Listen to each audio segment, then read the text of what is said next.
And we are back on the Pet Show. I'm Warren Eckstein. Great time to give me a call. The phone number 866-870-KRLA. But right now, joining me on the Pet Show is my friend Paul Darrigo. Paul is with Citizens for Humane Los Angeles. Paul, are you with me? Yes. Hey, Warren. Thanks. Do I hear dogs in the background? Is that what I'm hearing? I'm over at the Pasadena Home Show. Oh, okay. So that's what I'm hearing. So before we get into exactly the Zoom call that you guys had this week, which by the way I found very interesting, and I'm looking forward to hearing the other side as well. But tell us a little bit about Chula. What is Chula all about?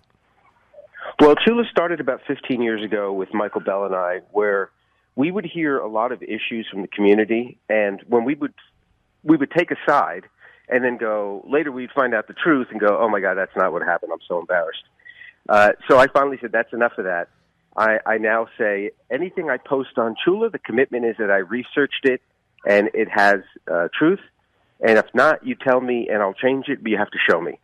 And that's the premise, the underlying premise. So we look for truth and we look for validity in stories and we hold people accountable to that. And we're advocates for animal advocacy. We want the community to do better and we want our politicians to do better. So, in other words, if people wanted to find out more about Chula, where would they go? Oh, Facebook. It's called Chula, Citizens for Humane Los Angeles. And you'll see my mug and Michael Bell's mug on there. And then we list a lot of either videos or documents in the documents folder. We've done an expose on Los Angeles Animal Services. We've raised money. We've done a lot of different things. All right, so let me go over the Zoom call. I was unaware. I was on with Radio America during the Zoom call, but you had a Zoom meeting this week with former Los Angeles County Sheriff Alex Villanueva, and It was an interesting call. I missed it, but you sent me the recording, and I was able to listen to it. I found it really, really interesting and really kind of informative at the same time. So I heard part of it talking about the city of Los Angeles and the county animal control working with each other. Is that not the case now? What is I heard the term MOV. What is that all about? MOV. I think it was MOU, which MOU, is Memorandum of Understanding. Yeah, it's a contract of how they should operate. A memorandum of understanding. So it's really just a contract. It's like, here's what we'll do. You do this. We do that. And the county and the city are supposed to have a collaborative contract with animal control. Evidently, they don't, or it's not enforced, or that's what Alex was trying to point out, is that those things are already in place. There's just no management or will in the government to actually hold them forward for whatever reasons. And so, in other words, they're not working as closely together as they probably should be or could be. Correct. And especially when you see the situation, for a specific example, when the city allowed a homeless man to get a breeder's permit on Skid Row, the county could come in, and by the way, you've heard about the Skid Row incidents with those dogs in cages, direct sunlight, and no then water. Being sold by those people without homes, being sold to raise money for drugs, Right, not enforced by LA Animal Services. So I asked Alex, can county come in and enforce it? And he said, yes. I said, that's what we need. We need, if they're not going to do their job, we need the county, who actually is supposed to be usurping over cities, to go in and do the right thing, follow the law, and take care of situations like that. So that would be an MOU, and it's already in place, and Alex is saying he's going to enforce that. All right, so the other thing I heard that was kind of interesting as well is that very often there are positions where the person retires or leaves for whatever reason, but they don't fulfill those positions. They don't get someone else to take those positions.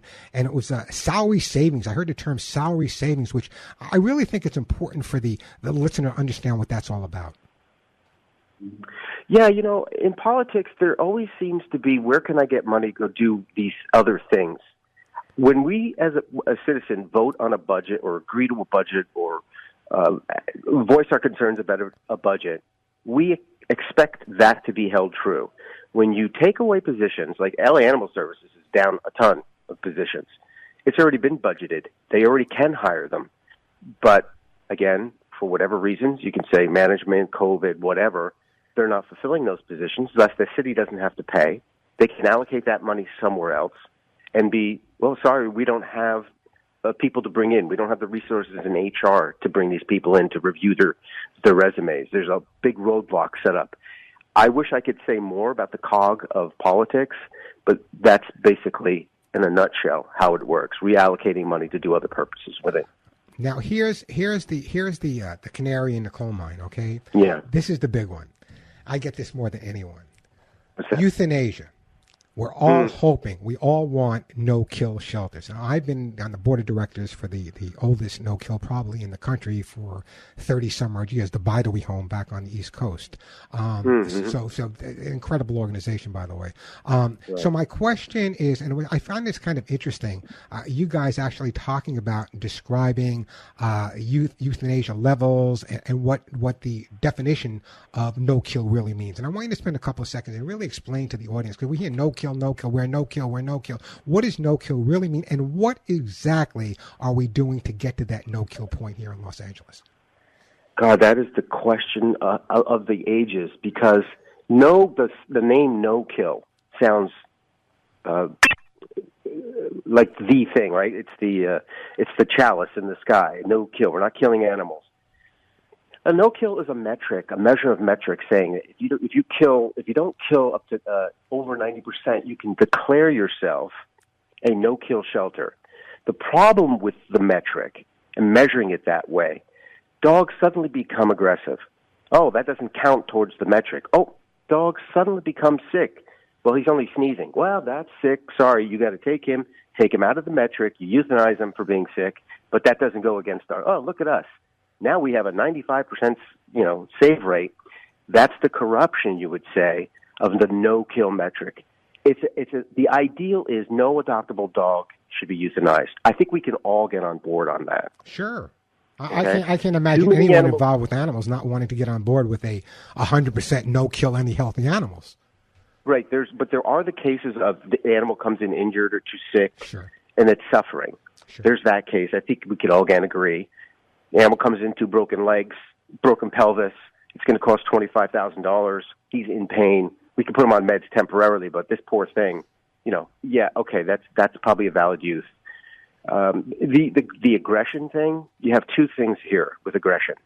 If a guy like you with your skill set could handle most of those dogs, the public can't, and the public will sue, and the city is liable. So they have to be very cautious about aggressive animals. The way around that is they sign a waiver. People will sign a waiver. Look, here is the dog's behavior. This is what we've noticed. You sign this waiver, we will release the dog to you. But be advised, it has a bite history. Okay, most of those dogs get red listed because they don't want to deal with that. So then you say, okay, well, that doesn't count towards the metric. Okay, look at us. Now we're 96% save rate. Donate money to us. And that's been Best Friends' mantra when they came into our city and said, we're going to get to no kill. But you know what part of the idea of Best Friends and Cal Animals is? Part of the mantra for no kill is to leave the animal on the street. I find that reprehensible. Yeah. I heard part of the conversation. Can you hang on if I take a break, can you hang on for a while, Paul? Sure. Mm-hmm. Let's put Paul. Let me put Paul on hold, and let me take a commercial break here. Let me come back to Paul because a lot of more information I want to talk about. I want to talk about whether or not the sheriff's department ever had or does have an animal rescue task force. I was a peace officer in the state of New York for many, many years, going out investigating animal abuse, and the abuse we took was unbelievable. I want to ask him about that. Then a horrible story about drugs being smuggled into the United States in the bodies of animals, and I want to ask him about wildlife. What happens to wildlife in Los Angeles as well if they're found? So let me take a quick break here. Then we'll get back to Paul Darrigo. We'll talk more about the shelter situation and what no kill's all about right here on the Pet Show. I'm Warren Eckstein. This is the Pet Show.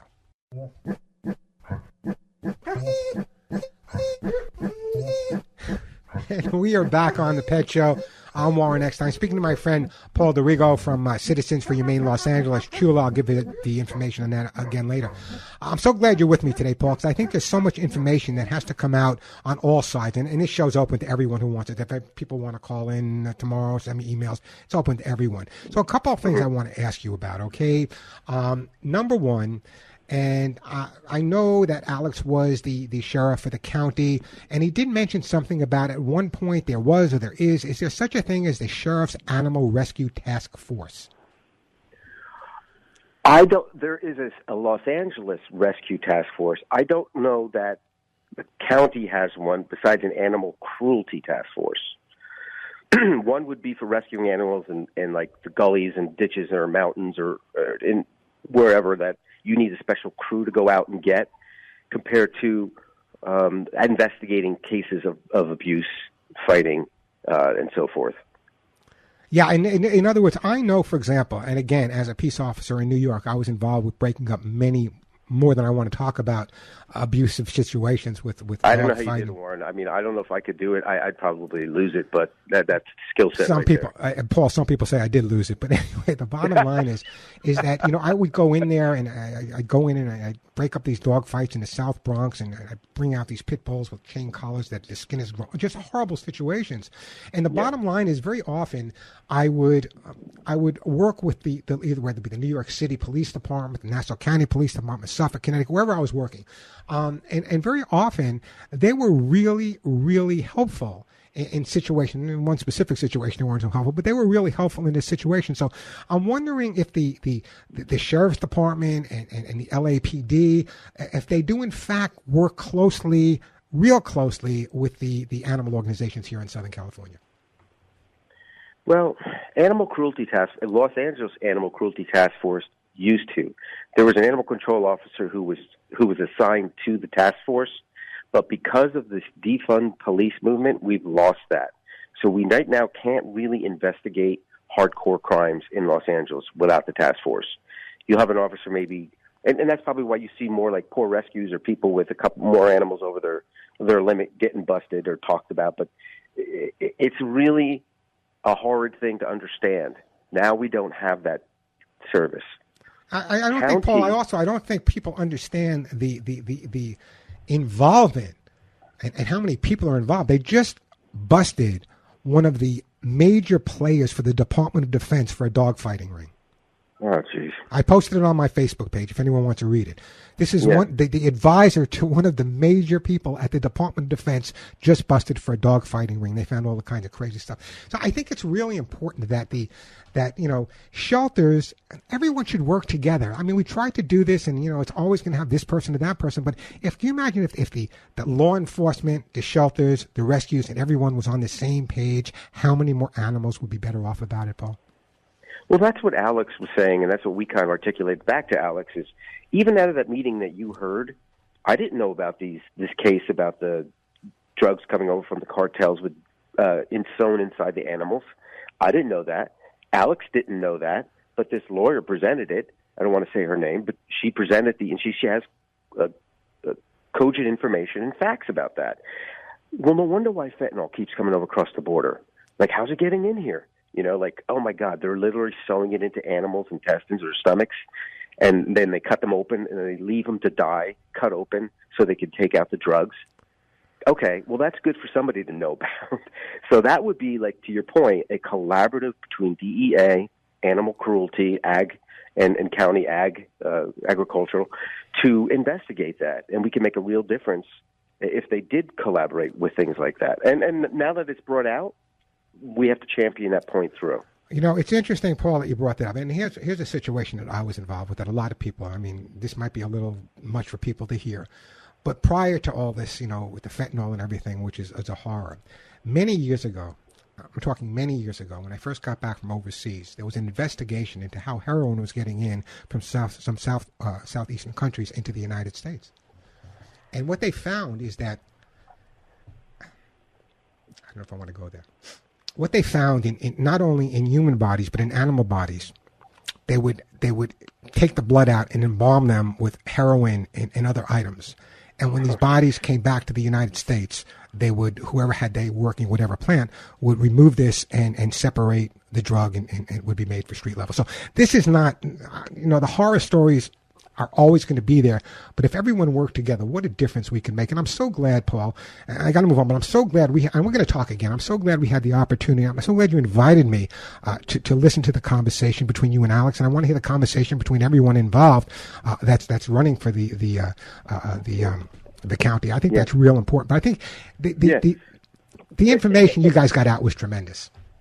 And Warren, again, that was my idea, to bring all these people. We had lawyers, animal controls, volunteers, and rescues all in that meeting. It was a closed meeting because I wanted it to be succinct, because we need to get to the points. We don't have a lot of time, but I wanted to also establish a relationship with Alex and say, will you promise to have a liaison with county? And he said, yes, I want that, because the citizens have a right to bring that forward to their leadership.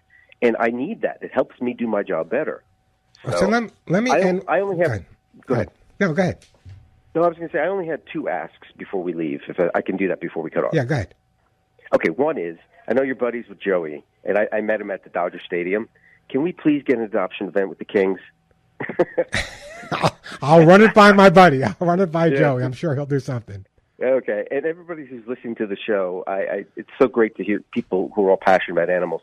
Please consider adopting or fostering from the shelters. And if they want, did you post the interview with Alex on your Facebook page? No. It's a private. Okay, so we didn't do that. Okay, I think you should check out Chula's Facebook page as well. I think that's important.